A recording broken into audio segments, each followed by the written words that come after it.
नमस्कार मित्रांनो, जो व्हिडिओ मी बनवतो आहे तो मुक्तिधाम एवढं सुंदर मंदिर नाशिक स्टेशनच्या जवळ आहे आणि खूपच छान असा हा परिसर आहे. तुम्ही बघू शकता, खूपच सुंदर अशी ही वास्तू आहे. लोक खूप इकडे दर्शनाला येतात आणि सगळ्यात महत्त्वाचं म्हणजे जेवढे पण हिंदू देव आहेत ते सगळेचे सगळे या मुक्तिधाम मंदिरमध्ये विराजमान आहेत.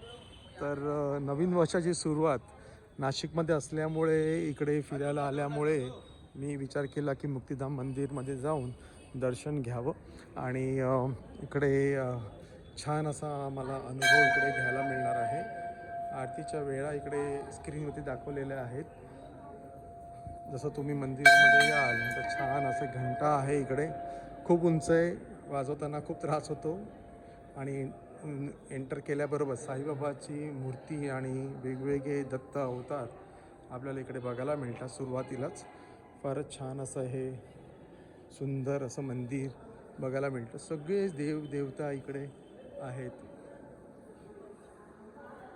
जसं आपण चालत जाऊ आतमध्ये वेगवेगळ्या देवांचं दर्शन करायला मिळतं. इकडे आपल्याला विठ्ठल रखुमाई यांचं दर्शन करायला मिळतं. भक्त पुंडलिक आणि भक्त नामदेव यांच्यासुद्धा मूर्ती इकडे आहेत. छोटे कान्हा आहेत, तर आपण काही छान दर्शन घेऊ शकतो. थोडं पुढे गेल्यानंतर मेन जे आहे ते बरोबर मध्ये प्रभू श्री रामचंद्र विराजमान आहेत. त्यांचे परमभक्त हनुमान यांच्या सकट आणि राधाकृष्णची मूर्ती इकडे आहे.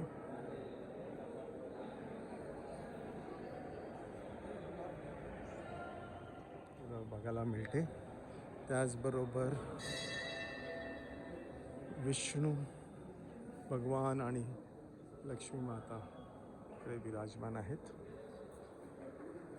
थोडं पुढे गेल्यानंतर वेगवेगळे देव जसं की द्वारकाधीश भगवान, दुर्गा देवी माता, महालक्ष्मी माता, सिद्धिविनायक भगवान, महासरस्वती देवी, असं काचेतून पण तुम्ही इकडून दर्शन घेऊ शकता.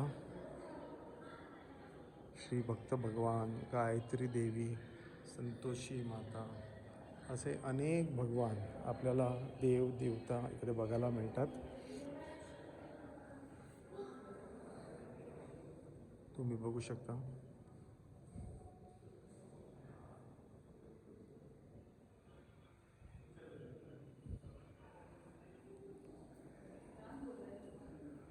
एकाच ठिकाणी सर्व देव इकडे आपल्याला दिसतात. तिरुपती बालाजी व्यंकटेश भगवान आहेत, श्रीनाथजी नाथद्वाराचे आहेत, रणछोडरायची डाकोरचा जे देवाचं आपल्याला दर्शन घेता येतं इकडे, आणि भगवान श्री जगन्नाथ, श्री सुभद्रा माता आणि बलभद्रदेव यांची पण छान मूर्ती आहे. नवनाथ दरबार आपल्याला इकडे बघायला मिळतो.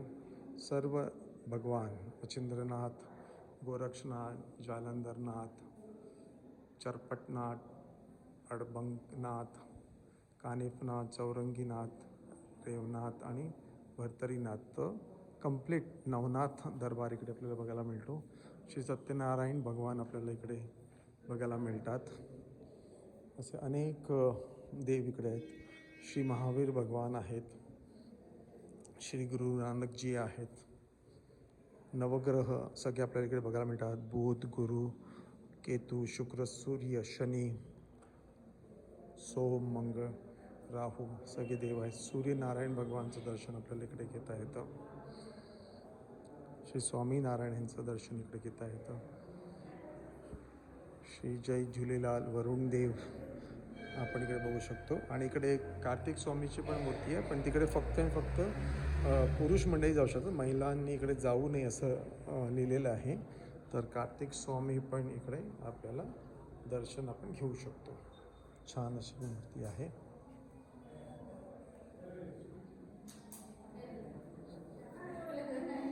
इकडे पूर्ण बद्रीधाम आहे. कंप्लीट बद्रीधाम इकडे दाखवलेलं आहे.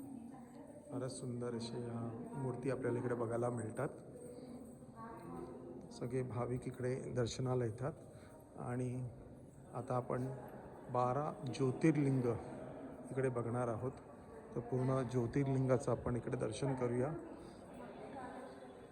तर जेवढे पण ज्योतिर्लिंग आहेत ते सगळं आपल्याला इकडे बघायला मिळतात. तर एक एक करून मी तुम्हाला हे ज्योतिर्लिंग दाखवतो.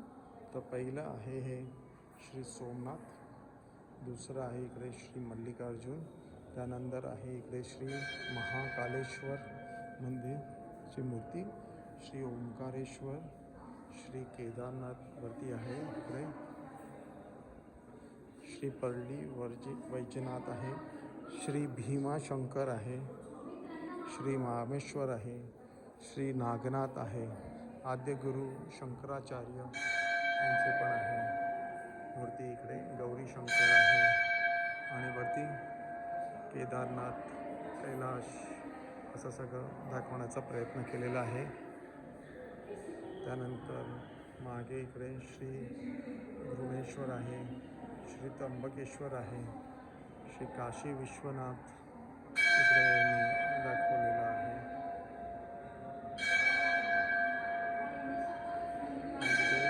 श्री पशुपतीनाथ पण आहेत. असं सुंदर असं हे सगळं देव इकडे आहेत. लोक दर्शनासाठी इकडे येतात, बघू शकतो. आणि आता मी तुम्हाला अशोक वाटिका, सीताजी, कालियानाथन असे वेगवेगळे जे पण लीला झालेल्या आहेत त्यांनी इकडे दाखवलेले आहेत. आणि श्री हनुमान, श्री संकटमोचन हनुमानांची प्रचंड मोठी अशी मूर्ती इकडे आहे.